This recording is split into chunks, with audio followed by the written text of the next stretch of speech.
역사에는 모든 것이 똑같아 보이는 순간들이 있지만 아무도 보지 못하는 사이에 세상은 이미 변하기 시작했다. 일상의 이면에는 징조를 품은 침묵이 흐르고 있었다. 6월 3일 한국이 대통령 선거를 마쳤을 때 많은 이들은 변화가 그 시점에서 끝났다고 믿었다. 어떤 이들은 조용히 승리를 미소 지었고 다른 이들은 패배 앞에서 깊은 숨을 내쉬었다. 그리고 대부분은 단지 일상으로 돌아가려 했다.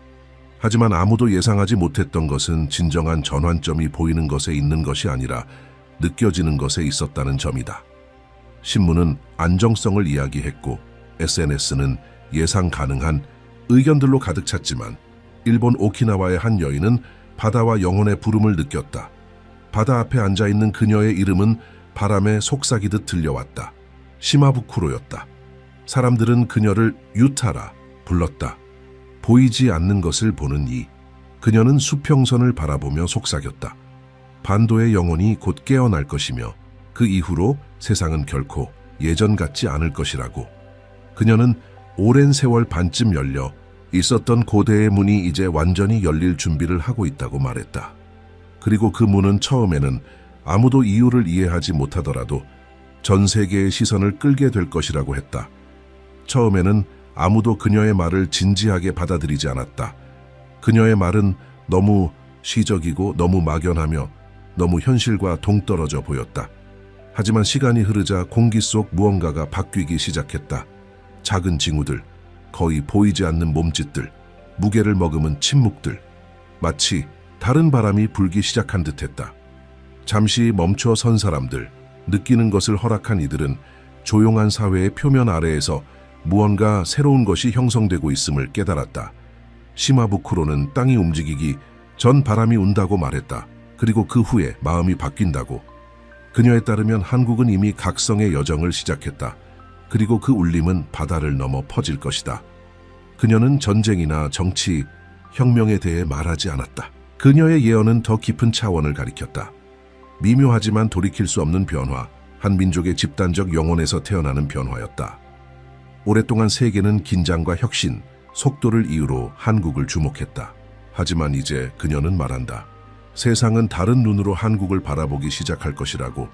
두려움 때문이 아니라 그 의미 때문이라고. 어떤 때는 한 장소의 힘이 그곳이 생산하는 것이 아니라 그것이 상징하는 것에서 비롯된다고. 그리고 한국은 이제 많은 이들이 잊고 지냈던 어떤 것을 상징하기 시작했다. 고통과 지혜, 회복력과 연민의 연결.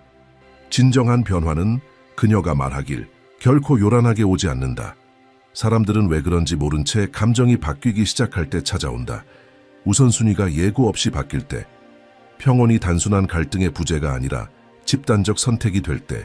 시마부쿠로는 2025년 여름이 하늘과 땅이 함께 멈추는 순간이 될 것이라 말했다.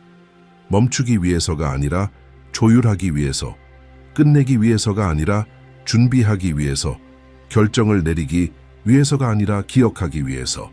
왜냐하면 어떤 변화는 위에서 오는 것이 아니라 안에서부터 시작되기 때문이다. 그리고 이번 변화가 바로 그런 것이었다. 이번에는 그녀는 말했다.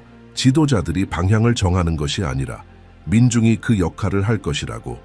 집단의식, 살아온 경험, 기억, 그리고 더 진실한 무언가를 향한 갈망에서 태어난 조용한 힘이 될 것이라고. 사람들은 자신이 진정으로 원하는 것이 무엇인지 알기 시작할 것이다. 이성으로가 아니라 감각으로.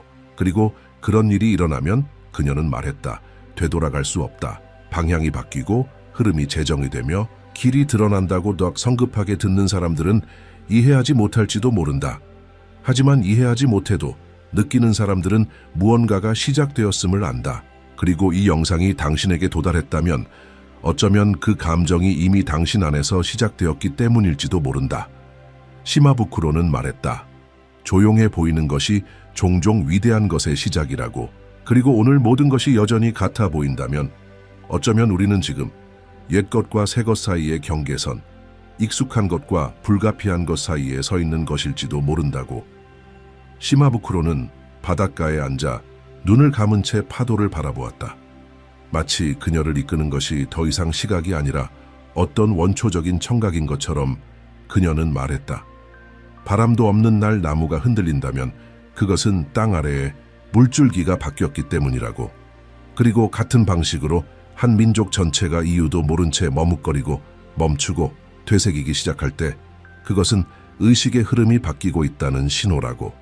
그녀는 한국을 하나의 살아있는 존재처럼 이야기했다. 숨쉬고 꿈꾸고 이제 깨어나고 있는 하나의 영혼처럼. 서두르지 않지만 단단하게. 그 침묵은 무기력이 아니라 준비였다. 대지의 모든 숨결은 조상들의 기억을, 전쟁의 슬픔을, 미뤄진 재회의 희망을, 그리고 세계 사이의 다리가 되는 무게와 선물을 품고 있었다. 그녀에 따르면 땅이 오랫동안 많은 것을 간직하면 언젠가는 그것을 더 이상 참을 수 없는 순간이 온다. 그리고 그때 무언가가 뛴다.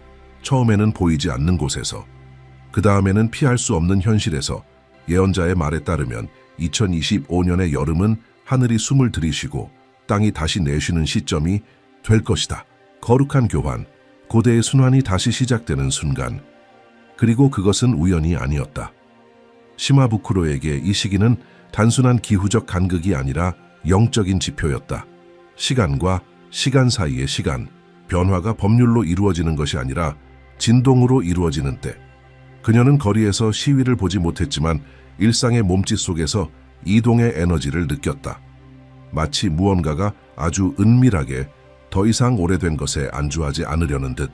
가장 큰 차이는 그녀의 말에 따르면 이번에는 정치가 민중을 이끄는 것이 아니라 민중이 조용히 정치를 이끌기 시작할 것이라는 점이다. 권력은 권력자들이 눈치채기도 전에 결코 지배를 원하지 않았던 자들, 그러나 무엇이 필요한지 깊이 알고 있는 자들의 보이지 않는 손으로 이동하기 시작할 것이다. 하나의 인물을 중심으로 한 각성이 아니라 하나의 주파수를 중심으로 한 집단적 깨어남. 수년 동안 시마부쿠로는 지도자들에 대해, 고위 결정들에 대해, 이름과 직책에 대해 예언을 전해왔다. 하지만 이제 그녀는 이름에 대해 침묵하게 되었다. 그녀는 파도에 대해 이야기했다. 흐름에 대해.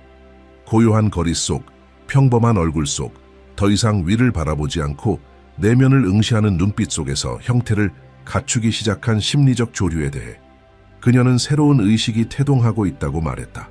그리고 그 의식은 거대한 행동에서가 아니라 누구도 이름 붙일 수 없지만 모두가 어느 정도 느끼기 시작한 미묘한 감각들 속에서 탄생하고 있었다.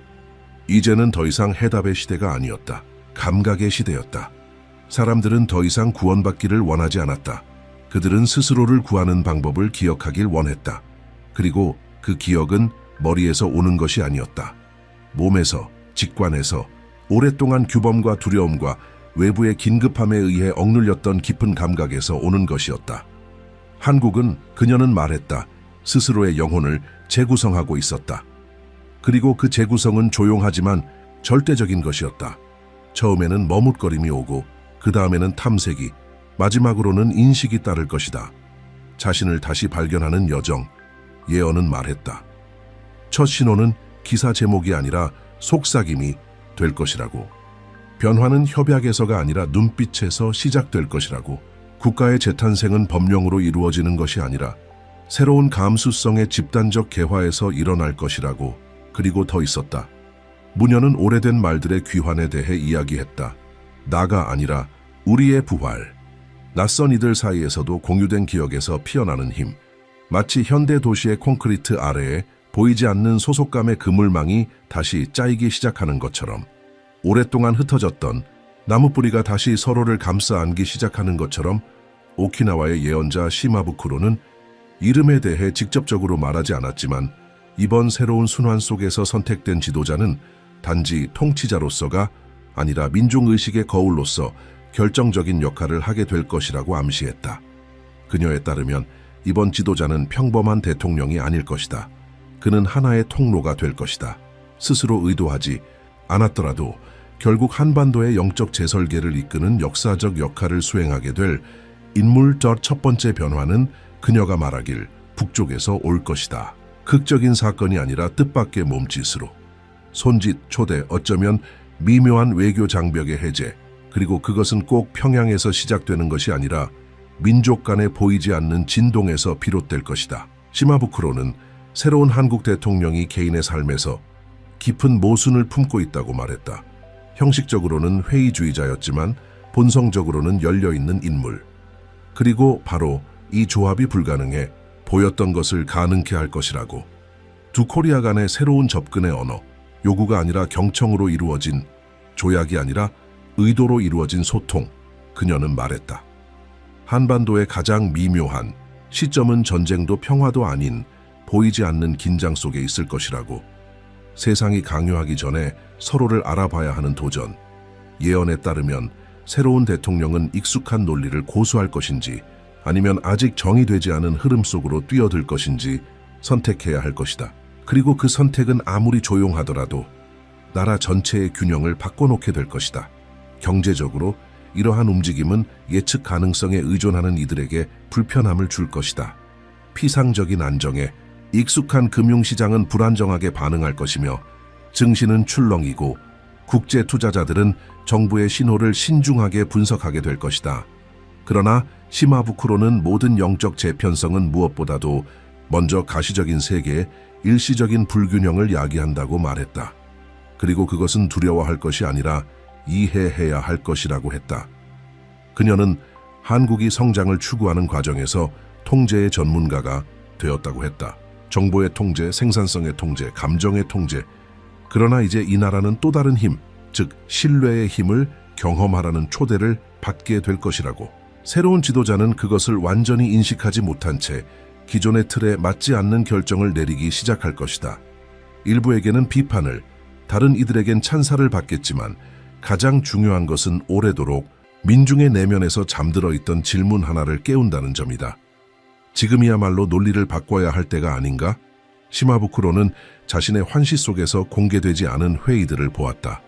조심스럽게 이루어질 외교적 움직임들, 남과 북 사이의 상징적인 교류 제안, 정치적이라기보다는 인간적인, 문화적인 제스처. 작아 보일 수도 있는 그 행위가 얼음의 균열을 만들 것이며 그 틈을 통해 어떤 공식적인 합의보다 강력한 것이 흘러나오기 시작할 것이다. 바로 진심으로 상대를 듣고자 하는 욕망이다.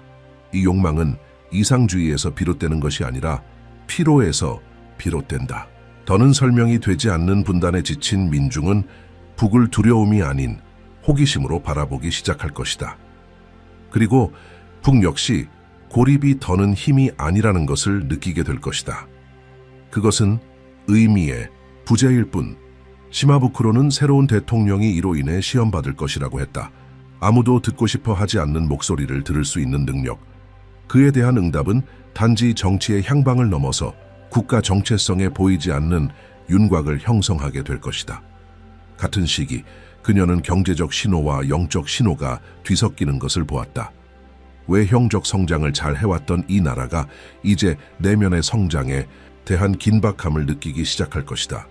그동안 성공의 부작용으로 용인되어 왔던 사회적 불평등이 점점 더 사람들을 불편하게 만들기 시작할 것이다. 민중은 새로운 형태의 번영을 요구하게 된다. 단지 수치로 측정되는 것이 아니라 내면의 균형으로 평가되는 번영. 새 정부는 이 압박을 느끼게 될 것이며 설령 실용주의로 저항하려 하더라도 결국은 집단의식이라는 보이지 않는 힘에 의해 움직이게 될 것이다. 시마부쿠로는 거듭 말했다. 변화는 폭풍처럼 오지 않는다. 밀물처럼 온다. 처음에는 거의 아무도 알아차리지 못한다. 하지만 눈치챘을 때는 이미 되돌릴 수 없다. 한국은 단지 현대적인 국가를 넘어서게 된다. 외부로부터 강요된 것이 아닌 내부로부터 구축된 화해의 본보기로 거듭날 것이다. 그리고 이 움직임은 다른 나라들에게도 영향을 미칠 것이다. 관찰되고 연구되며 일부는 두려워하고 일부는 경외하게 될 것이다. 그러나 그 무엇보다 하나의 새로운 장을 열게 될 것이다. 그녀는 말했다. 한 나라에게 가장 위험한 순간은 갈등 중일 때가 아니라 자신의 사명을 막 이해하려는 그 직전의 순간이라고. 그리고 한국은 지금 정확히 그 지점에 서 있다고. 새 대통령은 아직 자각하지 못했지만 그의 존재는 그 자신을 넘는 어떤 것을 활성화하는 무게를 지니고 있었다. 수세기 전 시작된 하나의 순환이 마침내 완성될 조건을 맞이한 것이다. 한반도의 긴장은 새로운 윤곽을 띠기 시작한다. 지금껏 폐쇄적이었던 북한이 조심스럽게 남쪽의 종교인 대표단의 접근을 허용한 것이다. 수년간 없었던 일이었다. 공식적으로는 아무것도 발표되지 않았지만 영적이고 외교적인 네트워크 안에서는 이 소식이 긴급하게 퍼져나간다. 시마부쿠로는 이 움직임을 예언했었다. 그것은 큰 기사로 다뤄지진 않겠지만 민족적 자존의 내부 구조의 균열을 내는 상징적 제스처가 될 것이라고, 그리고 그 틈을 통해 오래도록 억눌려 왔던 감정들이 흘러나올 것이라고, 후회의 그리움, 그리고 다시 시작하고 싶은 갈망. 한편 남한의 새 대통령은 하나의 갈림길 앞에 선다. 내부적으로는 경제계에서 불안정성을 우려하는 압박이 거세진다. 남북 간의 재접근 소문에 주식시장은 출렁이고 보수적 성향의 인사들은 외교적 리스크를 경고한다. 그러나 시마부쿠로는 말하길 바로 이 순간이 진정한 지도자가 자신의 사명을 드러내는 시점이라고 했다. 눈앞의 압력에 굴하지 않고 보이지 않는 것을 존중하는 리더십, 그녀는 예전 예언처럼 되풀이했다. 한 지도자가 북을 계산이 아닌 연민으로 바라볼 때 대지는 감사로 흔들린다. 그리고 지금 형성되기 시작하는 것은 합의가 아니다. 조용한 인식이다. 두 세계가 아무리 달라 보여도 하나의 공통된 아픔을 나누고 있다는 자각. 분단은 지리적이었지만 상처는 영혼의 것이었다. 남쪽에서는 청년들의 소규모 모임이 조용한 촛불 기도회를 조직하기 시작한다. 그들은 통일을 요구하지 않는다. 시위를 하지도 않는다. 단지 밤마다 철원과 파주 같은 전쟁 기념비 앞에 모여 촛불을 들고 조용히 기도한다. 그들은 이것을 경청의 귀환이라 부른다. 정부는 이를 멀리서 관찰하며 개입하지 않는다. 모두가 알고 있는 듯하다. 이 움직임은 정치에 손이 닿아서는 안 되는 것이라는 것을. 그것은 훨씬 더 오래되고 더 깊은 차원에 속한 것이다. 시마부쿠로는 7월이 감각할 줄 아는 이들에게 신호를 보낼 것이라 했다. 가벼운 지진일 수도 있고 부분 일식일 수도 있으며 강원도의 산속에서 나타날 비정상적 기후 현상일 수도 있다. 어떤 것도 파괴적이지 않다. 모두 상징적이다. 자연이 전하는 메시지, 축이 이동하고 있다는 것. 그녀는 말한다. 이 신호들은 두려움을 주기 위한 것이 아니라 조율을 위한 것이다. 그리고 이를 무시하는 자는 진정으로 시작되고 있는 것이 무엇인지를 이해할 기회를 놓치게 될 것이다. 이해할 기회를 놓치게 될 것이다. 경제에서는 모호한 분위기가 감돈다. 일부 전략 수출 산업은 위축되기 시작한다. 하지만 동시에 새로운 흐름이 떠오른다. 책임 있는 내수 소비, 협동조합 운동, 전통 문화와 지역 정체성, 보존에 집중한 소규모 기업들. 문화체육관광부는 거의 우연처럼 보이는 방식으로 농촌 공동체와 역사적 사찰들에 대한 일련의 투자를 발표한다. 분석가들은 그 논리를 이해하지 못한다. 그러나 시마부쿠로는 이미 말했었다. 한 나라의 힘은 끊임없이 성장하는 데 있는 것이 아니라 숨을 고를 줄 아는 데 있다고. 외교에서 한국은 과거에 단지 기술적 교량으로만 여겨졌던 나라들로부터 주목받기 시작한다. 이제 그들은 다른 것을 원한다. 분단, 전쟁, 급속한 현대화를 경험한 이 나라가 어떻게 조용한 영적 응집력을 유지하고 있는지를 이해하고 싶어 한다. 한국식 회복 탄력성 모델이라는 용어가 국제 문서에 등장하기 시작한다. 세계 언론은 여전히 신중하게 접근하지만 학자들은 이미 감지하고 있다. 아시아의 중심이 이동하고 있다는 사실을 넘게 시마부쿠로는 지금이 가장 위험한 순간이라고 말한다. 오래된 시스템이 방역을 시도하는 때 그녀는 환시 속에서 두려움의 서사를 다시 불러내려는 인물들을 본다. 남북 간에 불신을 부추기려 하고 왜곡된 보도를 퍼뜨리며 의미 있는 신호조차 위협으로 해석한다. 하지만 이에 대한 응답은 방어로 오지 않는다. 머무름으로 온다. 그녀는 말한다. 이번에는 한국이 더 이상 누구를 설득할 필요가 없다고, 다만 계속해서 진동하기만 하면 된다고. 이번 예언에서 가장 중요한 계시가 드러난다. 그녀는 말했다. 한 민족의 진정한 부활은 그 민족이 자신의 그림자를 받아들일 때 온다고. 그리고 한국의 그림자는 전쟁에 있는 것이 아니라 수치심에 있다. 스스로의 나약함을 부정해온 그 오랜 역사 속에. 하지만 그녀에 따르면 7월은 그 그림자를 더 이상 두려워하지 않고 바라보게 되는 달이 될 것이다. 사회는 자신의 상처를 더 이상 죄책감이 아니라 지혜로 보기 시작할 것이다. 예언은 한 시대가 도래할 것이라 말한다. 더 이상 국가들이 가장 강한 자를 찾지 않고 가장 맑은 자를 찾기 시작하는 시간. 고통과 저항 극복의 역사를 지닌 한국은 그 누구도 주목하지 않았던 투명한 통찰력을 가지고 있었다. 그리고 세계는 이제 그 통찰을 다시 발견하려 하고 있다. 시마부쿠로는 말한다. 한국은 이제 단지 기술이나 혁신을 제공하는 나라가 아니라 방향성을 제시하는 나라가 될 것이다. 그것은 세상을 이끈다는 의미가 아니라 세상이 잃어버린 어떤 것, 느낌의 존엄, 상처 속에서도 마음을 여는 용기, 취약함을 마주하는 지혜과 다시 조화를 이루는 길잡이라는 의미다. 그녀는 예언했다. 이 대통령은 조용하지만 세계적 중재자의 역할을 하게 될 것이라고.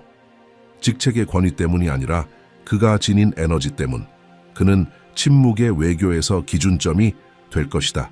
말은 많지 않지만 결정은 많은 회의들에 참여하게 될 것이다. 강대국들 사이의 협상에서 시선은 다른 쪽을 향하더라도 진정한 변화는 그로부터 시작될 것이다. 그리고 그것을 죄 깊게 보는 이들은 알아채게 될 것이다. 시마부쿠로는 마지막 글 중 하나에서 이렇게 말했다. 한국은 세상에서 가장 먼저 찾아지는 나라가 될 것이며 가장 나중에 말하는 나라가 될 것이라고. 왜냐하면 한 민족이 자신의 영혼을 발견하면 더 이상 어떤 것도 증명할 필요가 없기 때문이다. 그녀는 이 지도자가 바로 그 강력한 침묵을 상징하게 될 것이라 했다. 평범한 남자, 섬세한 결정들, 그러나 깊은 움직임을 활성화시키는 인물, 서로 대립하는 힘 사이의 중재자, 상처 입은 사회들을 비추는 거울, 그리고 전 지구적 소통 붕괴 속에서 다시 연결되는 지점토띠 과정 속에서 한국 경제는 재구성을 겪게 될 것이다. 외부 시스템에 대한 의존에서 벗어나 안에서부터 피어나기 시작할 것이다. 작은 도시들이 다시 숨을 쉬고 전통 문화는 단순한 향수로 여겨지지 않고 복지 정책 속으로 통합되기 시작할 것이다. 기술은 여전히 발전하겠지만 그 방향은 달라질 것이다. 더 빠르게가 아닌 더 조화롭게. 인공지능은 통제를 위한 도구가 아닌 돌봄을 확장하는 수단으로 쓰일 것이다. 생명공학은 파괴가 아니라 재생을 지향하고 교육은 경쟁이 아닌 감정적 균형을 위한 개혁이 이루어질 것이다. 그리고 어쩌면 어느 평범한 오후의 침묵 속에서 세상이 소음 속에 무너지고 있을 때 누군가는 문득 이 반도를 떠올릴 것이다. 정확한 순간을 기다릴 줄 알았던 그 민족을. 그리고 깨닫게 될 것이다. 역사는 항상 더 크게 외치는 자들에 의해 쓰이지는 않는다는 것을, 때로는 더 깊이 듣는 자의 속삭임 속에서 쓰인다는 것을.